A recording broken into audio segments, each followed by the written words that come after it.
Hi, this is Mark Bergman, and on the eve of kindergarten and elementary school registration week, which runs from January 31st to February 4th, the English Montreal School Board is celebrating its commitment to diversity and inclusivity. This special 6-day event continues today with Sinclair Laird Elementary School in Park Extension. And joining me are Principal Derrek Cauchi, teachers Kathy Kovacs, Julia Griffiths as well, and students Elizabeth from grade 5. We're excited to talk to Elizabeth coming up in a couple of minutes, but I guess we'll start off with the Principal Cauchi. Tell us a bit about your school, Principal. Hi, hi, Mark. Thank you for this opportunity. We're a great community school. We've been here for over 60 years in Park Extension, well-known neighborhood. It's always been diverse. That's a constant. And Sinclair Laird is very representative of that diversity and also of the inclusion. We welcome everyone. We encourage everyone to investigate our school, to learn about our school, and to come to register their children here. We have all sorts of special programs to help students meet the very highest expectations that we maintain, a bilingual program with a mathematics concentration, and we want children to feel welcome and to feel capable, that everybody can have success. So we have lots of adaptation, special programs that we're going to talk about, including dogs and drama and play, all amidst the rigors of regular academic demands. Yes, I can't wait to talk about dog therapy in a moment. Highlighting an example of embracing diversity and inclusion at Sinclair Laird is inclusive learning. Now, Julia, your focus is on drama and play activities. Can you talk to us a little bit on how you connect the diversity and inclusion theme to this? Yes, absolutely. So my role here is a drama therapist, and you can kind of see the classroom that I've converted into a play therapy space.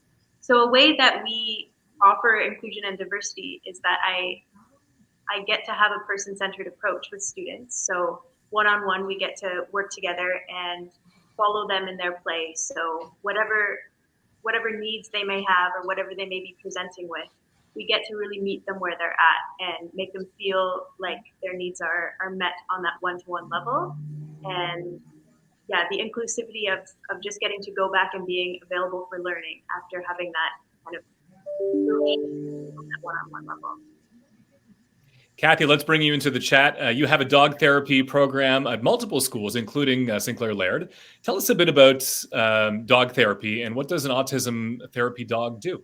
Yeah, so there are many benefits to having therapy dogs in the classroom. But first, I'm going to tell you a little bit about what a therapy dog is. So therapy dogs are dogs with excellent temperaments who have gone through extensive training.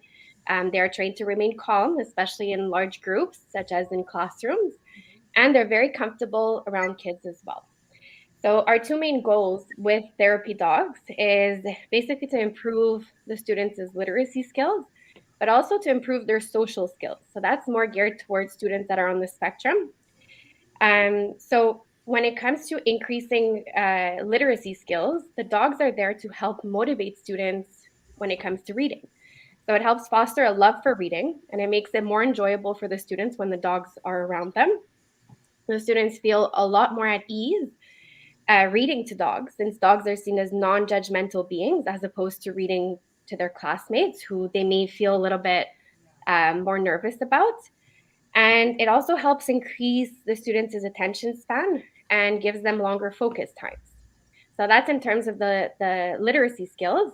And when it comes to social skills, our dogs also help with that. They help with social engagement. So we work with many students who are on the spectrum in different schools, and they have difficulty socializing at times with their classmates and their peers. So what our dogs do when they come into the classroom, they help promote cognitive and emotional growth as well. And this is what we've seen happen at Sinclair Laird with the group of students that we've worked with. It has helped kind of create this inclusive and fun environment and calm environment for the kids when the dogs have come in. We've seen the students be a lot more open and engaged to the activity that they're faced with. And they're also a lot more prone to sharing their ideas with their peers when the dogs are around. So our therapy dogs, they help instill a feeling of affection, They also promote empathy and care within the students. And the students must love them, right? They do. Their faces light up when the dogs come in. Yes. I can imagine. Okay, let's chat with Elizabeth. She is a grade 5 student. And Elizabeth, we'd love to learn a bit more about you. Tell us about yourself. My name is Elizabeth. I have gone to Sinclair Laird my whole life. I am in grade 5 and I love coming here. And would you agree that Sinclair Laird is a school that welcomes everyone equally? Yes, because if I see someone with no friends, I like to go and play with them. And how would you do that? Give us an example if you see somebody sitting on a bench alone at recess. How would you go up to them, and what kind of things would you say to make them feel more included in the group? I would say, "Do you want to play with me?" Let's bring Principal Cauchi back into the chat here to tell us about some of the special activities that you've embarked on, Principal. Yes, well, we were chatting earlier about our obstacle course, which was installed a couple of months ago in our schoolyard. We have a nice green space, and we came up with the idea of including the students in the planning and the installation, the preparation of this obstacle course, which has turned into a hit. Unfortunately, it's covered by about 20 centimeters of snow today, but the kids still play in the area and muck around. They're having a lot of fun in the snow, and it's essentially a lot of natural material, logs and tree stumps and posts and so on set up so that students can basically jockey around, climb over, etc., and enjoy the space and get some fresh air at the same time. And the ownership element, they got to do it themselves. So the pride and the sense of belonging, which we've managed to accentuate here with this project, we're very happy about it. And tell us how that instills teamwork in the students' lives as well. Well, the group that was involved was a multi-age group. So they were essentially a group that was already a bubble. We have these COVID protocols to consider. But since they were already participating in the after school and lunchtime program, it's a group of approximately 20 students from different grade levels, all of whom spend a lot of time at school, all of whom have a differing sense of belonging. And this activity really sort of fostered and invited them to take hold of their membership in the school and to feel like they've accomplished something, which they have, and that they can always point to and say that they themselves made this contribution. So that's what it's about. And sometimes the simplest things can go the longest way, and I think this is a perfect example of that. Yeah. Kathy, can you talk to me a bit more about the dog therapy program, and is it gaining more and more followers? It definitely is.